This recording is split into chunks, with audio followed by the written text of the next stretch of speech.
एक बार की बात है, गोपालपुर नाम का एक छोटा सा गांव था।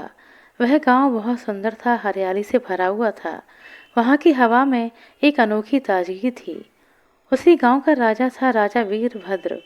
राजा वीरभद्र बहुत ही न्यायप्रिय और समझदार था। प्रजा उससे बहुत प्रेम करती थी। राजा की एक विशेषता थी कि वह कभी भी किसी से ऊंच नीच का भेदभाव नहीं करता था। राजा का सबसे करीबी था उसका नाई शंकर। शंकर न केवल राजा का नाई था बल्कि उसका सच्चा दोस्त भी था। दोनों का रिश्ता बहुत मजबूत था। वे दोनों एक दूसरे पर जान छिड़कते थे। गोपालपुर के आसपास के गांव में वीरभद्र के न्याय और बुद्धिमानी की बातें फैली हुई थीं। राजा वीरभद्र की एक विशेषता यह भी थी कि वह कभी गुस्से में निर्णय नहीं लेते थे। लेकिन कहानी में एक ऐसा मोड़ आया जब एक दिन शंकर ने राजा के साथ एक बड़ी भूल कर दी। हुआ यूं कि शंकर को कुछ और पैसे कमाने का लालच आ गया। गांव के ही एक सेठ ने उसे बहुत सारे पैसे देने का वायदा किया अगर वह राजा वीरभद्र की कोई खास जानकारी उन्हें दे दी। शंकर के मन में लालच आ गया और उसने सेठ से पैसे ले लिए। उसने सोचा कि राजा को शायद कभी पता नहीं चलेगा और यह छोटी सी बात है, राजा को इससे कोई फर्क नहीं पड़ेगा। कुछ दिनों के बाद राजा वीरभद्र को इस बात की भनक लग गई। उसे पता चला कि शंकर ने उसकी निजी बातों को किसी और से साझा किया है। राजा को बहुत गुस्सा आया। वह इतना नाराज हुआ कि उसने शंकर को तुरंत महल में बुलाया और पूछा, शंकर, क्या यह सच है कि तुमने मेरी निजी बातें किसी और से साझा की हैं? शंकर के चेहरे का रंग उड़ गया। उसे एहसास हो गया कि वह कितनी बड़ी गलती कर चुका है। उसने राजा के सामने सर झुकाकर कहा, महाराज, मुझसे बहुत बड़ी भूल हो गई। मुझे क्षमा कर दीजिए। मैंने लालच में आकर आपकी निजी बातों को सेठ के साथ साझा किया है, लेकिन मैंने कोई गलत इरादा नहीं रखा था। राजा वीरभद्र ने उसे गंभीरता से देखा और कहा, शंकर, मैं तुम पर बहुत भरोसा करता था। तुमने मुझे धोखा दिया, यह बहुत ही गंभीर बात है। शंकर की आंखों में आंसू आ गए। उसने हाथ जोड़कर कहा, महाराज, मैं जानता हूँ कि मेरी गलती माफ़ करने योग्य नहीं है, लेकिन मैंने यह गलती अपने लालच के कारण की है। मैंने आपकी मित्रता और आपके विश्वास को खो दिया है, आपको धोखा दिया है। मुझे इसके लिए बहुत पछतावा भी है। राजा वीरभद्र ने गहरी सांस ली और थोड़ी देर सोचा। महल में सन्नाटा छाया हुआ था। सब सोच रहे थे कि शंकर को बहुत ही कड़ी सजा मिलेगी। लेकिन तभी राजा ने धीरे से कहा, शंकर, गलती हर इंसान से होती है। मैं तुम्हें सजा देने की बजाय एक मौका देना चाहता हूँ। अगर तुम वास्तव में अपनी गलती मानते हो और प्रायश्चित करने के लिए तैयार हो, तो मैं तुम्हें माफ़ कर सकता हूँ। लेकिन इसके बाद तुमसे फिर कोई गलती नहीं होनी चाहिए। शंकर ने आंसू पोंछते हुए कहा, महाराज, आप जैसा कहेंगे मैं वैसा ही करूँगा। मैं अपने किए का प्रायश्चित करूँगा और फिर कभी आपके विश्वास को ठेस नहीं पहुँचाऊँगा। राजा वीरभद्र ने उसे माफ़ कर दिया, लेकिन साथ ही शंकर को एक सीख भी मिल गई। विश्वास एक ऐसा धन है जिसे एक बार खो दिया जाए तो दोबारा पाना बहुत मुश्किल होता है। इसे संभाल कर रखना चाहिए। इसके बाद शंकर ने सच्चे मन से अपनी गलती का प्रायश्चित किया। वह पहले से भी अधिक वफादार और ईमानदार बन गया। गांव वालों ने देखा कि कैसे राजा वीरभद्र ने न केवल न्याय किया बल्कि दया और माफ़ी का भी परिचय दिया। गांव में राजा वीरभद्र और शंकर की मित्रता की कहानी अब एक उदाहरण बन गई थी और लोग आज भी इस कहानी को सुनते सुनाते हैं, क्योंकि यह कहानी सिर्फ राजा और नायक की ही नहीं थी बल्कि विश्वास, माफ़ी और सच्चाई की थी। इस तरह राजा वीरभद्र और शंकर की दोस्ती एक नए आयाम पर पहुंच गई, जहां गलती को माफ़ कर इंसानियत और रिश्तों को गहराई से समझा गया। राजा वीरभद्र और शंकर के बीच की घटना के बाद समय बीतता गया और दोनों की मित्रता पहले से भी ज़्यादा मजबूत हो गई। राजा वीरभद्र को उसकी पत्नी रानी सुनैना के मायके से निमंत्रण मिला। रानी का मायका एक समृद्ध राज्य था। उस राज्य का नाम सुरपुर था। राजा वीरभद्र ने सोचा कि बहुत समय हो गया, ससुराल जाना चाहिए। वह अपनी पत्नी सुनैना के साथ सरपुर के लिए निकल पड़ा और साथ में शंकर को भी लिया। सुरपुर बहुत ही विशाल और समृद्ध राज्य था और राजा वीरभद्र को देखकर वहाँ के लोग बहुत आदर और सम्मान से पेश आए। ससुराल में राजा वीरभद्र का खूब स्वागत हुआ। रानी के पिता राजा मान सिंह ने वीरभद्र का आदरपूर्वक अभिनंदन किया और अपने राज्य में आयोजित विशेष उत्सव का न्योता भी दिया। सब कुछ बहुत बढ़िया चल रहा था, लेकिन शंकर के मन में फिर से लालच जागने लगा। सुरपुर की समृद्धि और धन दौलत देखकर उसकी आंखें फिर से चमक उठीं। सुरपुर के कुछ दरबारी और व्यापारी जो राजा मान सिंह के खिलाफ षड्यंत्र रच रहे थे, वह शंकर के संपर्क में आए और उन्होंने शंकर से कहा, अगर तुम राजा वीरभद्र की कोई गोपनीय जानकारी हमें दे दो तो हम तुम्हें मुंह मांगा इनाम देंगे, और इस बार इनाम पहले से कई गुना बड़ा होगा। शंकर के दिल में लालच ने फिर से घर कर लिया। उसने सोचा कि पहले तो राजा ने मुझे माफ़ कर दिया था, शायद इस बार भी माफ़ कर देंगी और इतना धन पाकर मैं अपनी ज़िंदगी बदल सकता हूँ। शंकर ने उन दरबारियों को राजा वीरभद्र और राजा मान सिंह के बीच होने वाली एक गुप्त चर्चा की जानकारी दे दी। यह चर्चा सुरपुर राज्य के भविष्य और उसके विस्तार को लेकर थी। कुछ दिन के बाद में यह राज खुल गया। राजा वीरभद्र को पता चला कि एक बार फिर शंकर ने उन्हें धोखा दिया है। इस बार राजा का दिल टूट गया। वीरभद्र को समझ में नहीं आया कि शंकर ने फिर से ऐसा क्यों किया। उसने उसे माफ़ कर दिया था और दोबारा मौका भी दिया था। राजा वीरभद्र का चेहरा गंभीर हो गया। राजा ने तुरंत शंकर को बुलाया। शंकर का चेहरा इस बार और भी ज़्यादा भयभीत था। वह जानता था कि उसकी गलती बहुत बड़ी है और इस बार शायद माफ़ी मिलना बहुत मुश्किल है। राजा वीरभद्र ने गुस्से में कहा, शंकर, तुम फिर से वही गलती कर रहे हो। क्या तुम्हें मेरी माफ़ी का कोई मूल्य नहीं? इस बार तुमने सिर्फ मेरा ही नहीं बल्कि सुरपुर राज्य का भी भरोसा तोड़ा है। शंकर घुटनों के बल गिर पड़ा और कांपते हुए बोला, महाराज, मुझसे बहुत बड़ी गलती हुई है। इस बार मैं जानता हूँ कि मेरा अपराध अक्षम्य है, लेकिन मैं आपसे हाथ जोड़कर प्रार्थना करता हूँ, मुझे एक मौका और दें। राजा वीरभद्र के दिल में इस बार गुस्सा तो था, पर वह फिर भी सोच रहे थे। वह जानते थे कि एक इंसान से बार बार गलती हो सकती है, लेकिन अगर उसे बार बार माफ़ किया जाए तो वह उसकी आदत को बढ़ावा दे सकता है। इस बार राजा ने कड़ा फैसला लिया। उन्होंने कहा, शंकर, इस बार तुम्हारी सज़ा सिर्फ मेरे हाथों नहीं है। तुमने सुरपुर के भी भरोसे को तोड़ा है और तुम्हारी सज़ा वहीं तय होगी। राजा वीरभद्र ने शंकर को राजा मान सिंह के सामने पेश किया। राजा मान सिंह ने शंकर को देखा और कहा, तुमने हमारे राज्य के साथ विश्वासघात किया है। तुम्हें इस विश्वासघात की सज़ा मिलेगी, लेकिन मैं भी देखना चाहता हूँ कि मेरे दामाद राजा वीरभद्र कैसे न्याय करते हैं। राजा वीरभद्र ने गहरी सांस लेते हुए कहा, शंकर, मैं तुम्हें पहले ही मौका दे चुका था और इस बार मैं फिर से तुम्हें माफ़ कर सकता था, लेकिन मैं देख रहा हूँ कि तुम्हारा लालच कभी खत्म नहीं होगा, इसलिए इस बार तुम्हें राज्य से निष्कासित किया जाएगा। तुम अब हमारे राज्य के किसी भी कोने में कदम नहीं रख सकते। यह सज़ा तुम्हारे कर्मों का परिणाम है। शंकर ने आंखों में आंसू लिए राजा से प्रार्थना की, लेकिन इस बार राजा ने अपने दिल को कठोर किया और कहा, मैंने तुम्हें माफ़ किया था, लेकिन तुमने मेरी माफ़ी का दुरुपयोग किया है। अब तुम्हें अपनी सज़ा भुगतनी ही होगी। शंकर को राज्य से बाहर निकाल दिया गया। वह निराश और टूटा हुआ गांव-गांव भटकने लगा। उसे अपनी गलती का गहरा एहसास हुआ, लेकिन अब बहुत देर हो चुकी थी। राजा वीरभद्र और रानी सुनैना ने सुरपुर में कुछ दिन और बिताए और फिर वो अपने राज्य वापस गोपालपुर लौट आए। राजा वीरभद्र ने शंकर की सजा से सीखा कि माफ़ी जरूर देनी चाहिए, लेकिन कुछ हद तक, क्योंकि माफ़ी का गलत फ़ायदा उठाने वाले लोग अपने साथ साथ दूसरों का भी नुकसान करते हैं। राजा वीरभद्र और रानी सुनैना गोपालपुर लौट आए, लेकिन शंकर के धोखे ने राजा के मन पर एक गहरा प्रभाव डाला था। राजा ने अब अपनी प्रजा और दरबारियों के प्रति और भी सतर्क रहना शुरू कर दिया। वह सोचने लगे कि अगर सबसे भरोसेमंद व्यक्ति धोखा दे सकता है तो किसी पर आंख मूंद कर विश्वास करना ठीक बात नहीं। फिर भी राजा अपने दिल में कड़वाहट नहीं आने देना चाहते थे। उन्होंने यह फैसला लिया कि भविष्य में हर किसी के साथ सावधानी से पेश आएंगे, पर साथ ही दया और माफ़ी का मूल्य भी बनाए रखेंगे। सब कुछ सामान्य चल रहा था, लेकिन शंकर की अनुपस्थिति गांव वालों को खल रही थी। कुछ लोगों को उसकी आदतों की खबर थी, पर बहुत से लोग उसे याद करते थे, क्योंकि वह कभी राजा का सबसे वफादार साथी हुआ करता था।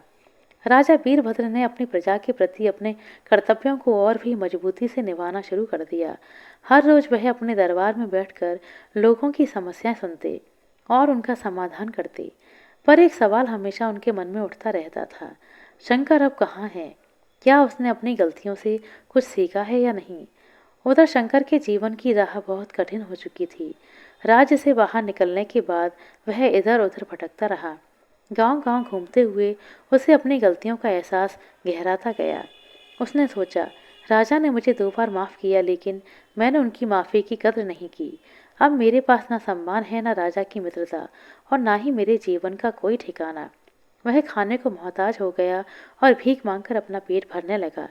एक दिन शंकर एक ऋषि के आश्रम में पहुंचा, जो एक घने जंगल के भीतर था। ऋषि ने उसे देखा और उसकी हालत समझ गए। शंकर ने अपने पापों और धोखे की सारी कहानी ऋषि को सुनाई। उसने कहा, मुझे समझ नहीं आता कि मैं अपनी गलतियों का प्रायश्चित कैसे करूं। मैंने अपने लालच में आकर राजा का विश्वास तोड़ा। अब मेरे पास ना कुछ है और ना कहीं जाने की जगह है। ऋषि ने गंभीरता से शंकर की ओर देखा और कहा, तुमने बहुत बड़ी भूल की है, लेकिन जब तक जीवन है तब तक सुधार का रास्ता भी है। सच्चा प्रायश्चित वही होता है जब तुमने अपने मन और कर्मों को पूरी तरह से बदल डाला हो। अब तुम्हें एक नई शुरुआत करनी होगी। खुद को निस्वार्थ सेवा के लिए समर्पित करना होगा। शंकर ने ऋषि की बातों को दिल से स्वीकार किया और उसी के आश्रम में रहकर अपनी सेवा शुरू कर दी। उसने वहां रहकर आश्रम की देखभाल की, साधुओं और यात्रियों की सेवा की और अपने कर्मों का प्रायश्चित करने लगा।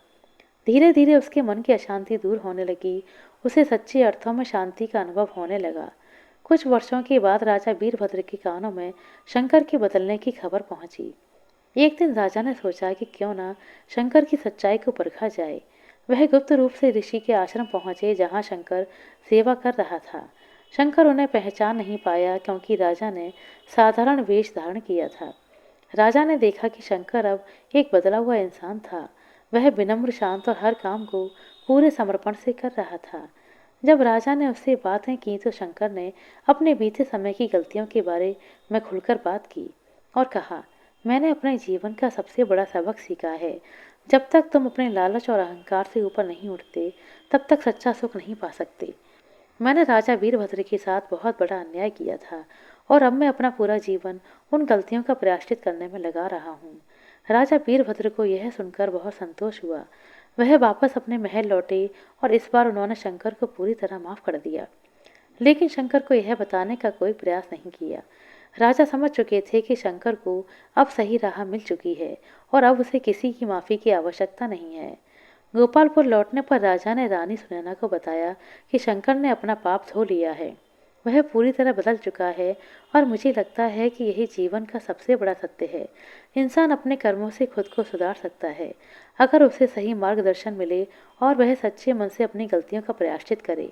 इस तरह राजा वीरभद्र और गोपालपुर राज्य ने शांति और समृद्धि की ओर अपनी यात्रा जारी रखी। राजा के दिल में अब न केवल न्याय और माफ़ी की समझ थी, बल्कि यह विश्वास था कि हर इंसान को दूसरा मौका मिलना चाहिए, लेकिन उसके साथ साथ उसे सच्चाई और ईमानदारी से अपना जीवन जीने की सीख भी मिलनी चाहिए। राजा वीरभद्र का राज्य अब पहले से भी ज़्यादा शांतिपूर्ण और समृद्ध हो चुका था। प्रजा राजा से बहुत खुश थी, क्योंकि राजा न सिर्फ न्यायप्रिय थे, बल्कि उनका हृदय भी प्रजा के प्रति दयालु था। हर किसी की समस्या सुनना राजा का कर्म था और सबकी मदद करना राजा की दिनचर्या थी। गोपालपुर राज्य के चारों ओर से अन्य राज्य इन समृद्धि और शांति की बातें सुन रहे थे। कई राजा वीरभद्र से मित्रता बढ़ाने की इच्छा रखते थे और कुछ राजा उनकी बढ़ती हुई प्रतिष्ठा से ईर्ष्या भी करते थे। लेकिन वीरभद्र की प्रजा उनसे बेहद प्रेम करती थी, क्योंकि वह हमेशा उनके साथ खड़े रहते थे, चाहे परिस्थिति कोई भी हो। एक दिन गोपालपुर के एक छोटे से गांव देवगढ़ से कुछ किसान राजा के दरबार में पहुंचे। वे बहुत ही दुखी और परेशान लग रहे थे। राजा ने उनकी ओर देखा और पूछा, क्या समस्या है? तुम सब इतने चिंतित क्यों हो? किसानों के नेता रघु ने कहा, महाराज, हमारे गांव में लगातार 3 साल से फसल अच्छी नहीं हो रही। हमने बहुत मेहनत की, लेकिन मौसम ने हमारा साथ नहीं दिया। अब हमारे पास ना तो खाने के लिए अनाज है और ना ही खेतों को फिर से जोतने के लिए बीज। अगर यही हाल रहा तो हमारा गांव भूखमरी की कगार पर आ जाएगा। राजा वीरभद्र ने गंभीरता से किसानों की बातें सुनी। वह जानते थे कि अगर एक गांव इस समस्या से जूझ रहा है तो यह पूरे राज्य की समृद्धि के लिए खतरा बन सकता है। उन्होंने तुरंत अपने मंत्रियों और राज्य के विशेषज्ञों को बुलाया। उन्होंने पूछा, इस समस्या का समाधान कैसे निकाला जा सकता है? हम अपनी प्रजा को भूखा नहीं छोड़ सकते। मंत्रियों ने सुझाव दिया कि राज्य के भंडारों में जमा अनाज किसानों के बीच बांटा जा सकता है। इसके अलावा किसानों को नई तकनीकों और उन्नत बीजों की मदद दी जाए ताकि अगले साल की फसल अच्छी हो सके। राजा वीरभद्र को यह योजना उचित लगी। उन्होंने तुरंत आदेश दिया कि किसानों को अनाज और बीज दे दिए जाएं। साथ ही उन्होंने अपने राज्य के प्रमुख कृषि विशेषज्ञों को देवगढ़ भेजा ताकि वे वहां की मिट्टी और पानी और फसल की स्थिति को समझकर सही उपाय बता सकें। किसान राजा की उदारता से बहुत खुश हुए। वे जानते थे कि राजा वीरभद्र उनकी समस्याओं को समझते हैं और हमेशा भलाई के लिए काम करते हैं। राजा ने आदेश दिया कि राज्य के हर गांव में ऐसे ही सहायता कार्यक्रम चलाए जाएं ताकि कहीं भी कोई किसान या गरीब भूखा ना रहे। लेकिन इसी बीच राज्य के कुछ विद्रोही और ईर्ष्यालु दरबारी राजा की इस लोकप्रियता से जलने लगे। उन्होंने सोचा कि अगर राजा ऐसे ही प्रजा का विश्वास जीतते रहे तो उन्हें कभी राजा के खिलाफ षड्यंत्र रचने का मौका नहीं मिलेगा। उनमें से एक प्रमुख दरबारी महेंद्र ने कुछ अन्य षड्यंत्रकारियों के साथ मिलकर एक योजना बनाई। महेंद्र ने सोचा, अगर हम राजा को प्रजा के खिलाफ खड़ा कर दें तो उसकी छवि धूमिल हो जाएगी और तब हमें राज्य पर नियंत्रण करने का मौका मिलेगा। उन्होंने किसानों और ग्रामीणों में अफवाह फैलाना शुरू कर दी कि राजा वीरभद्र की उदारता एक दिखावा है और जल्दी ही वह किसानों से अपने दिए गए अनाज का ब्याज वसूलेंगे। यह झूठ धीरे धीरे प्रजा के बीच फैलने लगा। देवगढ़ और आसपास के गांव के लोग इस अफवाह से घबरा गए। वे सोचने लगे कि राजा, जो अब तक उनका रक्षक था, कहीं सचमुच उनका शोषण करने का मन तो नहीं बना रहा। कुछ ही दिनों में यह अफवाह राज्य के अन्य हिस्सों तक पहुंच गई और लोग धीरे धीरे राजा के प्रति शंका करने लगे। राजा वीरभद्र को इस षड्यंत्र की भनक तक न लगी, क्योंकि वे अपनी प्रजा के लिए पूरी निष्ठा और लगन से काम कर रहे थे। लेकिन जब उन्होंने देखा कि कुछ गांव से उनके दरबार में किसान आकर अपनी मदद की वापसी की पेशकश कर रहे हैं, तो उन्हें अजीब लगा। एक दिन राजा ने एक समूह से पूछा, तुम लोग इतने चिंतित क्यों हो? हमने जो सहायता दी है वह तुम्हारी भलाई के लिए थी, इसमें कोई शर्त नहीं थी। किसानों ने डरते डरते कहा, महाराज, हमें बताया गया है कि आप हमसे इस मदद का कई गुना वापस लेंगे। हम गरीब हैं, हम नहीं लौटा पाएंगे। कृपया हमें कर्ज से मुक्त कर दें। राजा वीरभद्र यह सुनकर स्तब्ध रह गए। उन्होंने तुरंत अपने दरबारियों को बुलाया और इस अफवाह का स्रोत पता करने का आदेश दिया। कुछ ही दिनों में पता चला कि महेंद्र और उसके साथियों ने यह साजिश रची थी। राजा को इस विश्वासघात से बहुत दुख हुआ, लेकिन उन्होंने धैर्य से काम लिया। राजा ने प्रजा को संबोधित करने का फैसला किया। उन्होंने एक विशाल सभा बुलाई जहां राज्य के हर कोने से लोग आए। राजा वीरभद्र ने सभा में खड़े होकर कहा, मेरी प्रिय प्रजा, मैं सुनकर बहुत दुखी हूँ कि मेरे बारे में ऐसी अफवाहें फैलाई जा रही हैं। मैं हमेशा आपके साथ खड़ा हूँ और आगे भी खड़ा रहूँगा। यह राज्य आपका है और मेरी जिम्मेदारी है कि मैं आपकी भलाई का ध्यान रखूँ। जिस सहायता को मैंने आपके लिए दिया वह बिना किसी शर्त के है।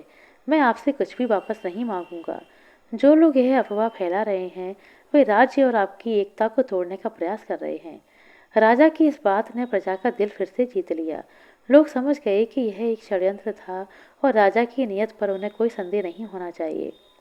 महेंद्र और उसके षड्यंत्रकारी साथियों को राजा वीरभद्र ने गिरफ्तार कर लिया और उन्हें न्यायालय में पेश किया गया। उन्हें राज्य से निष्कासित कर दिया गया ताकि वे फिर से किसी तरीके की गड़बड़ न फैला सकें। राजा वीरभद्र ने एक बार फिर साबित कर दिया कि उनकी निष्ठा और न्यायप्रियता से बड़ा कोई नहीं है।